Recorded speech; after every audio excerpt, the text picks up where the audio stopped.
Hey everyone, it's Dylan with SeaTee Aquatics, and this is the complete guide to saltwater aquarium chemistry.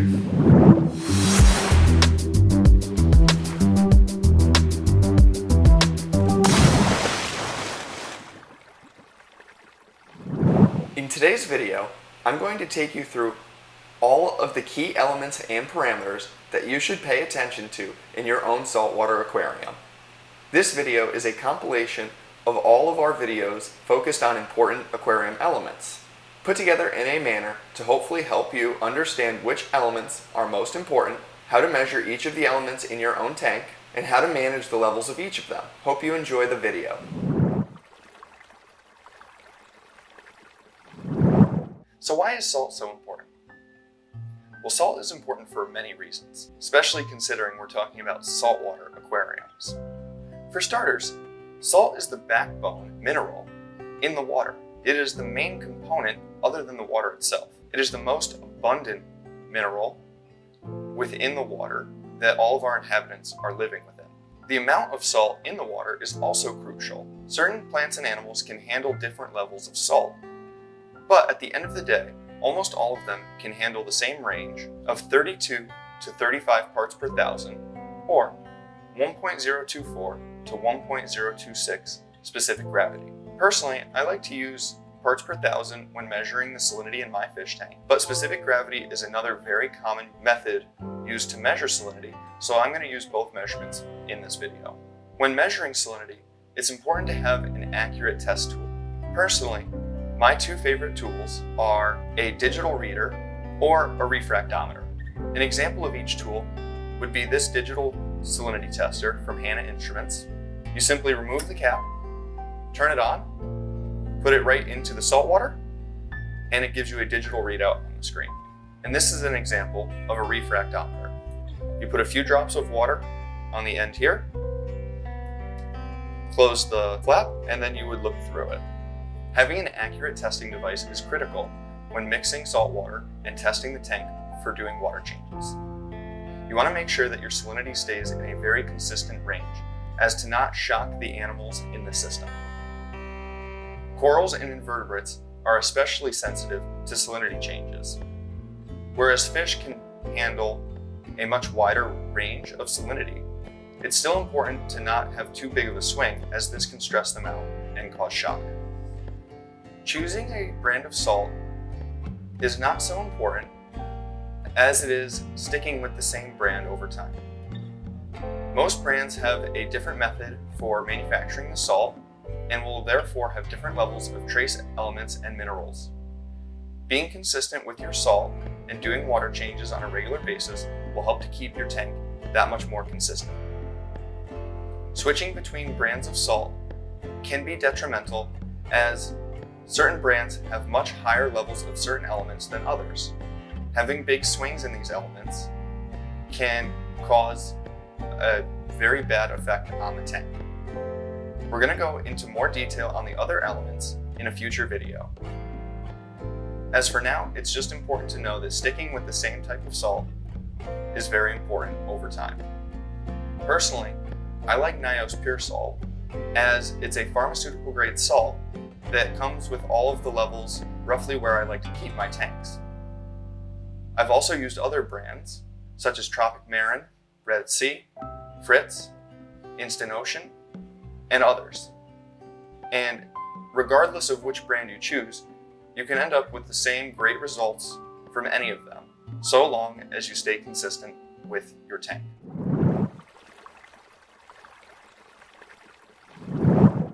Now, I don't want to bore you with any chemical equations, so I'm not going to. But to make things easy, pH is simply a measure of how acidic something is. In this case, it's how acidic is the water. Now, a neutral pH, meaning not acidic and not basic, is a 7.0 on the pH scale. In a reef tank, we actually want the water to be somewhat basic, or alkaline. A good range of pH for your reef tank is going to be anywhere from 7.8 to 8.5. So what exactly is pH? pH is a measure between the balance of carbon dioxide and alkalinity in the tank. The more carbon dioxide in your system, the lower your pH will be. And the higher your alkalinity in the system, the higher the pH will be. The balance between these two determines the exact pH number. So what might cause a low pH in your fish tank? Well, usually a low pH is caused by an excess of CO2. CO2 can build up in the tank for a number of reasons. The easiest is because of a lack of fresh air. Our fish tanks are in our home, and therefore they are only exposed to the air that we have inside of our home. During winter months, or even summer months when the windows are closed, and you're running an AC unit or even the heat, the air in your house tends to recirculate a little bit and CO2 can build up. For us humans, this is fine as there's still oxygen available, and there's still going to be oxygen available for our fish tanks as well. But the excess CO2 can build up in the tank, causing the pH to get lower. Having access to some fresh air can help to raise the pH. Another way to help increase the pH by lowering CO2 is by using a device such as a CO2 scrubber. The tank behind me has a CO2 scrubber on it. I'm going to put up on the screen right here an example of the graph that's on here. Now, pH fluctuations are normal throughout the day. As you can see on the graph, the pH goes up and down. It goes up during the day when the lights are on, and photosynthetic organisms such as coral or algae are able to absorb some of the CO2, increasing the oxygen levels and therefore increasing the pH. And then at night, these photosynthetic organisms are not absorbing CO2. You can see that it builds up in the system and the pH goes down. Using a device such as the CO2 scrubber, you can see here when the media in the scrubber gets changed, an immediate jump in the pH as there's now less CO2 in the system. And then as time goes on, the pH slowly goes down each day as the media gets used up and the CO2 starts to build back up in the system. Now, before I was also mentioning how alkalinity can affect the pH. Alkalinity tends to increase pH as it goes up in the system.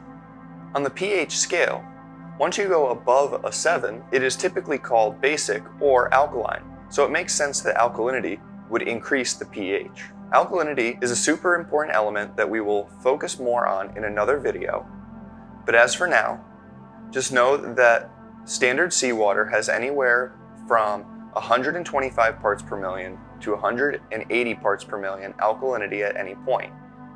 As the alkalinity is higher in a system, you can expect for the pH to also be higher. But again, this is going to be limited by the amount of CO2. So less CO2 and more alkalinity will result in a higher pH, and higher CO2 and less alkalinity will result in a lower pH. If you are fighting a low pH level, the first thing that I would always check is your alkalinity level. If you find that your alkalinity level in the tank is low, I would recommend slowly boosting it up. It is important not to have too big of an alkalinity swing, as this can stress and kill coral. I would recommend no more than 1 DKH alkalinity per day. More sensitive species such as Acropora, I would cut that number in half. If your alkalinity is high, being maybe a 10 or more, and your pH is still low, the next thing you need to look at is your CO2. It can be difficult to measure CO2 levels specifically, so if you do have a high alkalinity level, the first thing to try and do is get your tank some fresh air. Whether that is to open a window or attach a hose to your protein skimmer and put it outside, this can drastically help to increase the pH in your tank. If that fails, I would recommend adding something such as a CO2 scrubber, because as shown before on the graph, you can see how much the CO2 scrubber actually affects the pH. Removing the excess carbon dioxide from your system should drastically help to raise the pH. Again, keeping the pH between 7.8 and 8.5 is super important, but the closer to 8.5 that you can get means that your coral will grow just a little bit faster. One last thing that we can look at in order to help increase pH in your tank is a macroalgae refugium or some type of algae scrubber. As mentioned before, photosynthetic organisms such as algae help to increase pH. These organisms absorb CO2 and convert it into oxygen, and having a lesser amount of CO2 in the system is going to increase the pH of the system. Adding an algae reactor, algae scrubber, or macroalgae refugium, and having it powered on during dark periods in the main display will help to offset lower pH at night. These algae systems will also overall help to increase the pH in the tank, as there will be a lesser amount of available CO2. So what is alkalinity? Alkalinity is not just one element in your reef tank, but it is a combination of multiple elements, and they all do one thing in common, and that is buffer your pH. In our last video, we broke down and talked about pH in depth, and we mentioned how alkalinity played an important role in managing pH. If you'd like to learn more about that topic specifically, you can find that video here. But moving on from pH, we are now talking about alkalinity, which is a group of supercritical elements that not only help to buffer the pH, but maintain coral growth and help them to build their skeletons. Alkalinity helps to maintain your pH level by buffering it on the alkaline side, hence the name alkalinity. It helps to raise your pH and help to combat acidity. The higher the level of alkalinity in our fish tank, the greater the buffering capacity and therefore the lower acidity. This in turn raises the pH of the system overall. Keeping higher levels of alkalinity and keeping that number stable will also help to boost coral growth, as a higher available amount of these elements in the water will allow the coral to build its skeleton that much faster. Some research has shown, though, that increasing alkalinity past a 10 DKH, although increasing coral growth, can cause the skeletons to form weaker bonds and therefore become more brittle. Because alkalinity is used both in building coral skeletons and in maintaining a proper pH for your system, this makes it super critical in maintaining its levels. Out of all of the elements in your tank, alkalinity is the one that I would check most often and would also recommend you to check most often. In my opinion, keeping your DKH for alkalinity between an 8 and 9 is ideal, but anywhere between a 7 and a 12 is considered acceptable. Natural seawater tends to be on the lower side, sitting around a 7, sometimes even lower, as low as a 6.5. Therefore, coral should be able to handle this no problem. As you go higher, having a super high alkalinity can cause coral to become stressed and burn out, especially if they are introduced into a high alkalinity environment without any form of acclimation. As previously stated, it is best to keep your alkalinity numbers stable. In my opinion, it is best to leave your alkalinity within a 1 DKH range. If you plan to change your alkalinity level, let's say your tank is currently sitting at a 7 and ideally you want it at a 9 or even a 10, I would do this over time. For less sensitive species of coral, a DKH swing of 1 per day can be okay, but for more sensitive species such as Acropora, I would err on the side of caution and only increase or decrease your alkalinity by a maximum of 0.5 DKH in any given day. Again, making sure that your coral is acclimated to DKH or to the alkalinity in your system is super important. So a couple times so far I've mentioned DKH. What is DKH? DKH is the measure of alkalinity that I most prefer using. It is the degrees of carbonate hardness. Carbonate hardness is the measure for alkalinity, as most of the alkaline elements are some form of carbonate. One common mineral to dose into your tank is sodium bicarbonate. This will break down into sodium chloride, which is salt, and alkalinity, which is the carbonate part. Usually something like this, in order to properly get the salt balance, will be used in a 2-part solution along with calcium chloride, because the chloride from the calcium chloride will bond with the sodium from the sodium bicarbonate to form the salt, which is sodium chloride, leaving behind the carbonate as alkalinity and calcium, which we will talk about in our next video. There are many different ways to test alkalinity in your reef tank, but personally my favorite is this tester from Hanna Instruments. It is one of the most simple test kits that Hanna offers, as you simply fill the vial with 10 milliliters of water, place it in the tester to get a baseline sample reading, then you add 1 milliliter of solution into the test vial, mix it, and press the button again. Then you get a nice digital readout in DKH for your carbonate hardness. The test takes less than 1 minute to complete, and then cleaning it up after takes maybe another minute. So 2 minutes total to do this test, and you get super accurate alkalinity readings. I would recommend testing your alkalinity at least once a day. Now, using this HANA tester, I check about once a week because most of my tanks here have some form of automated tester. Now the system behind me does not, so I do test that one regularly by hand. But for the other tanks, I have a Neptune Systems Trident on them, which pretty reliably is able to test alkalinity, calcium, and magnesium for me. For alkalinity, it tests it 4 times a day, so I know that that number is always staying super stable. There are other great test kits on the market that are cheap, but for about $60 or $65, the HANA Alkalinity Checker is by far my favorite and definitely worth the money, especially if you plan to stay in this hobby for a while. Using a super fast and accurate alkalinity tester can save you a lot of time and stress in the future. As I mentioned before, if you're adjusting your alkalinity, you don't want to do more than 0.5 to 1 DKH in any given day. But how do you change your DKH? Well, there's many different products on the market that are formulated or designed in order to help raise your reef tank alkalinity.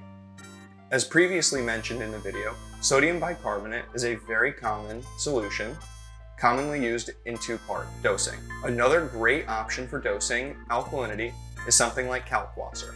Kalkwasser slowly gets added to the tank, and it is known for causing great pH boosts in the tank.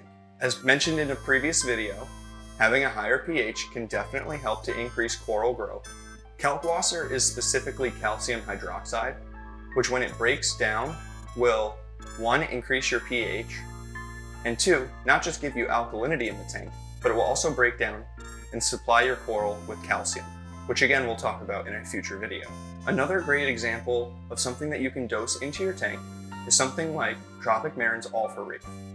Personally, this is my favorite solution for dosing, as it is a 1-part dose that breaks down into alkalinity, calcium, magnesium, and trace elements, all of which we will talk about in future videos. But something like this, you can dose to the tank just based on measuring your alkalinity levels, and it will maintain not just your alkalinity, but all of your other crucial elements and your pH. In smaller systems, sometimes just doing basic water changes is enough to maintain your alkalinity levels, which again is why it's so important to measure the levels on a regular basis. Some tanks, usually small tanks, don't have enough organisms in there and are in a small enough area that they don't have the ability to grow super fast regardless of how great the parameters are. In systems like this, you can usually get by with maintaining a proper alkalinity level just by doing your weekly water change. In other systems, such as the one behind me, they need to be dosed daily in order to maintain the alkalinity levels where you want them. So what is calcium? Simply put, calcium is an essential building block used by all reefs. It is an essential element that helps to build skeletons of all living things within a reef. Everything from coral to snails to clams, everything uses calcium along with alkalinity, which we talked about last week, to help to build and maintain their skeletal structure. Something like snails or clams that are considered invertebrates use the calcium to help build their shells. In our last video, we talked about alkalinity and how important it is for your reef tank. In this video, we're going to go over the next most important building block, and that is calcium. Calcium combines with alkalinity and other trace elements in order to form calcium carbonate. Calcium carbonate is the most important element in the reef, as this is what is used to help build and maintain shells and skeletal structures. It is the foundation of all reef life. In captivity, LPS and SPS coral use calcium carbonate to help build their skeletons, as well as snails, crabs, and other invertebrates will help to build their shells with the calcium carbonate, making it one of the most important pieces of the reef system. Coralline algae also uses calcium carbonate to grow. Having stable and consistent levels of alkalinity and calcium is super important for your reef tank for this very reason, that calcium carbonate is so important to everything in the tanks.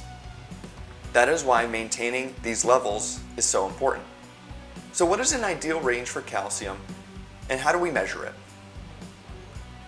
Personally, I like to keep my calcium anywhere between 350 and 550, although I feel that the range of 450 to 500 is most ideal. Keeping your calcium levels elevated to this, as well as keeping it balanced with your alkalinity, will provide a constant source of calcium carbonate for all of the inhabitants in the system. So how do we test calcium? Personally, my favorite test kit for testing calcium is this one from Red Sea. It is a manual test kit, a little bit different from the one that I like to use for alkalinity, as the alkalinity one gives a digital readout. That one's from Hanna Instruments. I find that the Hanna tester for calcium can be a little bit difficult to use as there's a lot more steps, and if you're off on any step, it can give you a false reading. Something like the Red Sea kit gives a pretty consistent readout and is generally easy to read, even though it is not a digital readout as the Hanna. I like to test my calcium on a weekly basis to make sure that the levels are being maintained between water changes. On a lot of my tanks, I also have auto testers that will test the calcium once per day. This is a little bit overkill, but having that consistent reading every day helps me to also ensure that the levels stay consistent, and if anything is to go off on the daily readings, I know to test by hand to make sure that it isn't actually off in the system, and if it is, I can adjust from there. So how do we maintain calcium in our reef tank? Just like alkalinity, there are many different ways to add calcium to your reef tank. A few examples of this would be Kalkwasser, a 2-part solution, or something like All-for-Reef from Tropic Marin. Kalkwasser, as we talked about in the last video, breaks down into both calcium and alkalinity. A 2-part solution, which would use one additive for alkalinity and one for calcium, end up reacting with each other and break down into calcium, alkalinity, and a final waste product, which is also salt. So using a 2-part solution may raise your salinity over time. So that's something to be aware of if you do decide to go down the route of using 2-part. Just keep an eye on your salinity and remove some salt water and top off with RO water if salinity does rise. You can also combat this by doing water changes with slightly less salinity in the water. This will help to combat the rising salinity from the 2-part. Another option for dosing calcium into your tank is a calcium reactor. This is another option similar to Kalkwasser, where it adds both calcium and alkalinity to your tank with 1-part dosing. In a previous video, we have set up a calcium reactor. You could find a link to that here. Calcium reactors are a great option, and they require little to no maintenance other than filling up the CO2 tank and topping off the minerals that are breaking down in the system. Personally, calcium reactors are not my first choice, as I do find it to be a hassle having to go and fill up the CO2 tank on a regular basis. Plus, it also tends to lower pH, and you need to employ a lot of other methods in order to help bring the pH back up to where it should be. And this leads us to my favorite dosing method, and that is using Tropic Marin's All-for-Reef. This is a 1-part solution that doses alkalinity, calcium, magnesium, and trace elements. This is a 1-part dose that handles almost everything. And then, like I said, on a weekly basis, I will test the tank, and if the calcium is off in any direction, I can then make an adjustment there. Although calcium is critical for your reef tank, I would say that it is not the most important element. Alkalinity is definitely the most important element, and therefore that is why we need to test alkalinity more often than calcium. Testing calcium on a weekly basis should be more than enough, as if the levels of calcium are a little high or a little low, it shouldn't have as much of a negative impact on the system as having alkalinity swings, which can be detrimental to the system.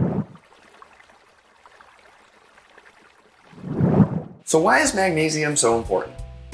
In our last 2 videos, we talked about alkalinity and calcium. And we talked about how they are the main building blocks of almost everything in the reef. As we learned, coral and other creatures will use the calcium and the alkalinity to form calcium carbonate in their skeletons to help them grow. But did you know that magnesium is the element that makes this possible? Magnesium is actually not really taken up in large quantities by the reef, but rather, magnesium is an essential element as it helps to control the binding of calcium and alkalinity. In the wild and in our tanks, calcium and alkalinity are trying to bond together in order to form calcium carbonate, which is desirable when it's in an organism, as it will help to build its skeleton, but outside of the organisms, calcium and alkalinity are still trying to bind to each other to form this calcium carbonate, and this will end up precipitating out of the water as a solid, and it cannot be used by the organisms once this happens. In order to help maintain the calcium and alkalinity levels in the water, and then to have it be used by the organisms in our tanks, that's where magnesium comes in. Magnesium helps by situating itself in between the calcium and alkalinity when they try to bind, preventing them from binding together and precipitating out of the water. Having low levels of magnesium in the ocean or even in your tank will make it much more difficult to maintain your calcium and alkalinity levels, as again, they will bind together and precipitate out of the water. The calcium carbonate looks like a white buildup on the surfaces of your sump, pumps, and heaters. So with that being said, having low levels of magnesium will make it much more difficult for your corals to be able to absorb the calcium and alkalinity to form the calcium carbonate on their own and grow. So how do we raise and maintain magnesium levels in our aquarium? The number one way to do this is simply with water changes. As I stated before, corals don't use a whole lot of magnesium, and therefore your levels of magnesium are going to drop very slowly. Generally, water changes are going to be enough, but it is still wise to test your magnesium on a somewhat regular basis. You can get away with testing magnesium less often, as little as monthly, but personally, I still like to test it weekly just to make sure that the levels are being maintained.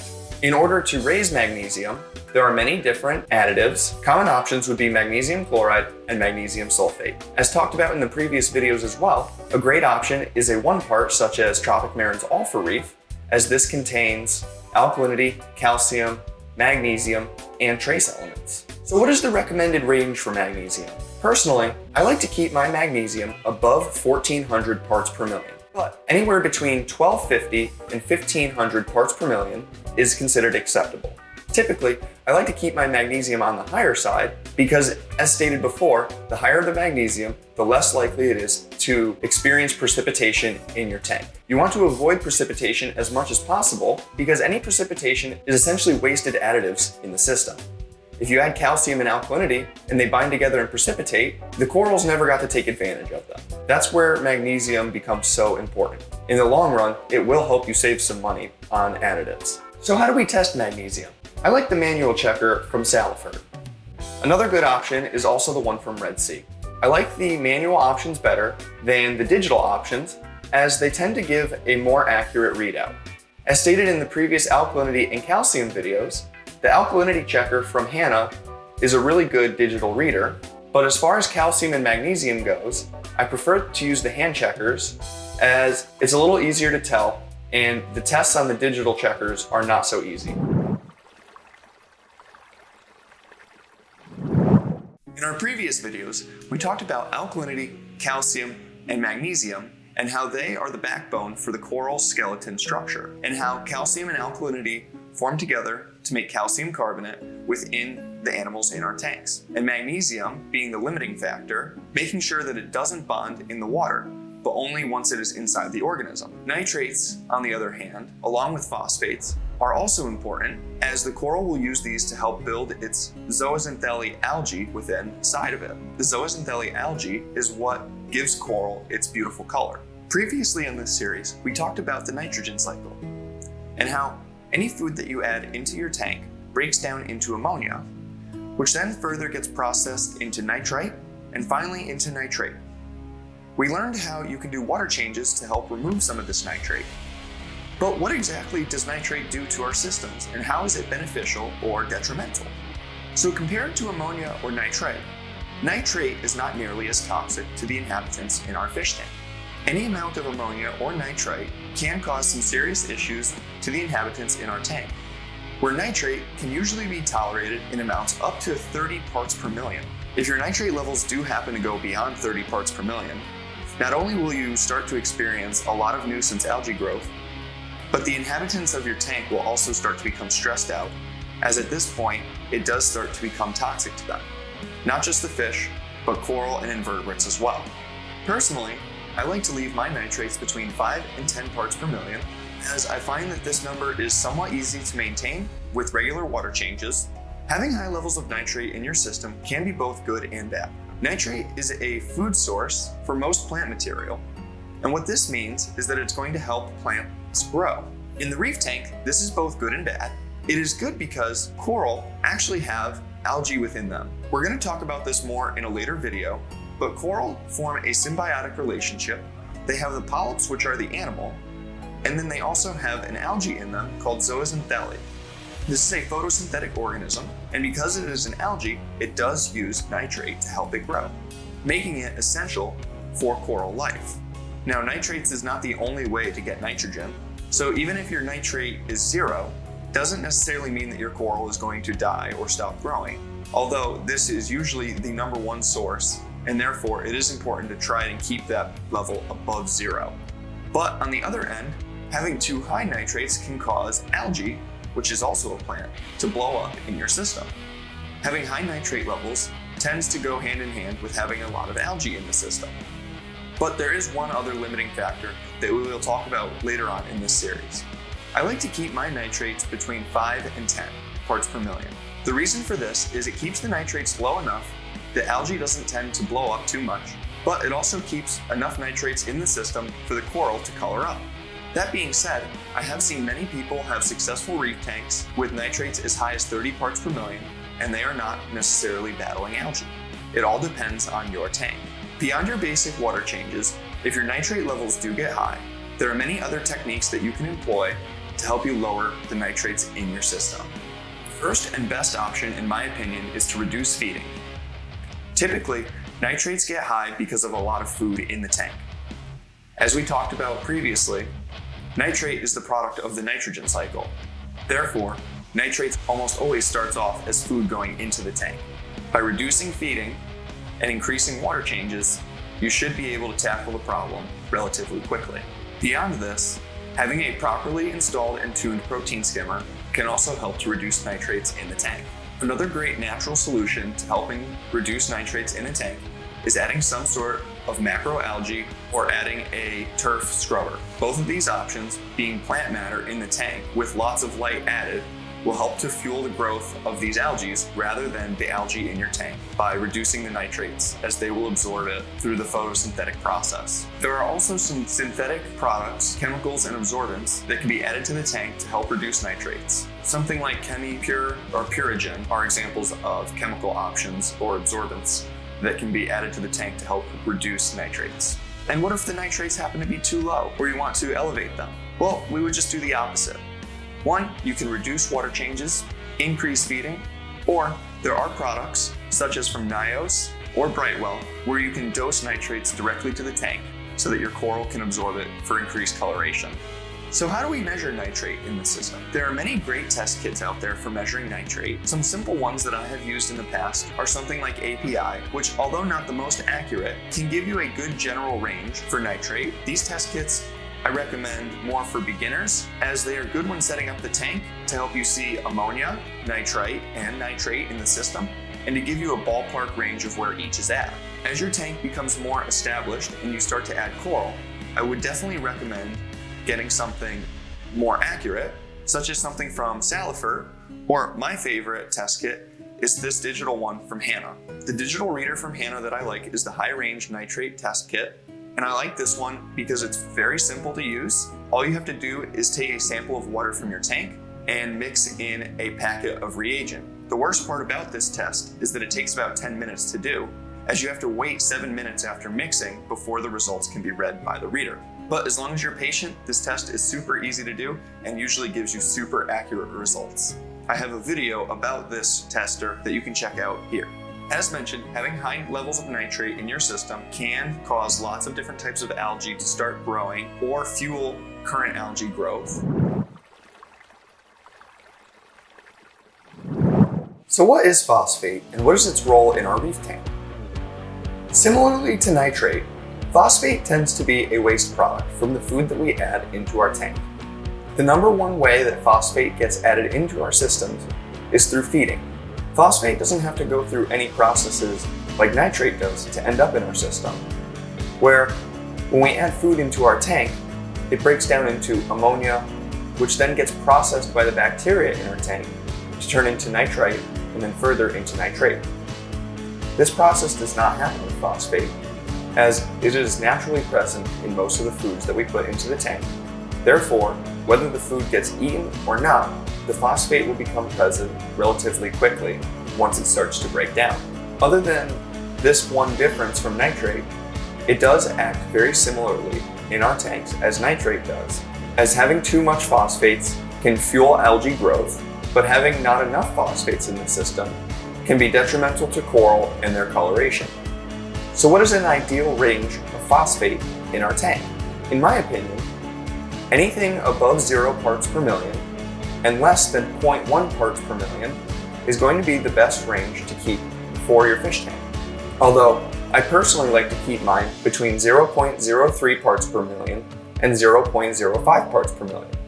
So you may be asking, why such a small range for phosphates? The reason for this is simple. If you have no phosphates in your tank, living plants such as algae or the zooxanthellae that is in our coral cannot grow. They will start to die off and waste away. So having no phosphates means that the inhabitants, specifically the coral, will die off. Phosphates tend to have much less of an effect on fish. But having too high of phosphates can cause issues in that coral calcification stops once phosphates tend to go above 0.15 parts per million, meaning your coral still won't grow. Having high levels of phosphates also can fuel nuisance algae growth, much more so than nitrates. Having high levels of phosphates in your tank with any amount of nitrate generally results in a major algae bloom. Having phosphates above 0.05 parts per million also can contribute to a browning coloration within coral, meaning that although your coral will gain color, a lot of this color will be undesirable. Having a lower level of phosphate between the 0.03 parts per million and 0.05 parts per million, while maintaining a nitrate level between about 5 and 10 parts per million, is ideal for coral coloration in my opinion. So how do we measure phosphate in the reef tank? There are many different test kits out there, but the best in my opinion is the one from Hanna Instruments. Hanna makes different versions of phosphate test kits, but personally, I like this one, the Ultra Low Range Reader. I like the Ultra Low Range Reader because it gives a reading of phosphates in the range that is going to be most useful for us reefers, anywhere from 0.00 parts per million to 0.90 parts per million. In my opinion, this range is perfect, as again, we shouldn't be going much above 0.10 parts per million phosphate in the reef. This test kit is very simple to use, as you simply put your sample of water in the vial, mix a packet of reagent in with it, and you get your results 3 minutes later. So if your phosphate levels get too high, how would you lower them? Well, there are many different options for lowering your phosphates in the system. You can add absorbent material, such as granular ferric oxide, or GFO, as this is the #1 absorbent material for removing phosphates from the system. There are other options for absorbents as well. Another great option for quick removal of phosphates is to add in a liquid binder, such as Brightwell's Phosphate E. Phosphate E is nice because you can do a calculation that they have written right on the bottle based on your system volume, add the dosage right into your protein skimmer, and within a short period of time, your phosphates will come down to your target number based on the calculation you performed. Either of these methods can be effective in removing phosphates, along with regular water changes. As stated before, it is super critical to keep your phosphates in that tight range in order to 1. Avoid coral death or loss of growth, to maintain color, and to help reduce nuisance algae growth. If you do have a lot of coral in your tank and a lot of growth, you may be having the opposite issue where you need to increase your phosphate levels, as your coral is absorbing all of it and leaving you at 0. There are products to raise this as well, such as one from Brightwell and another one from Nios. Both companies offer great products with a easy to dose liquid that you add right to your tank.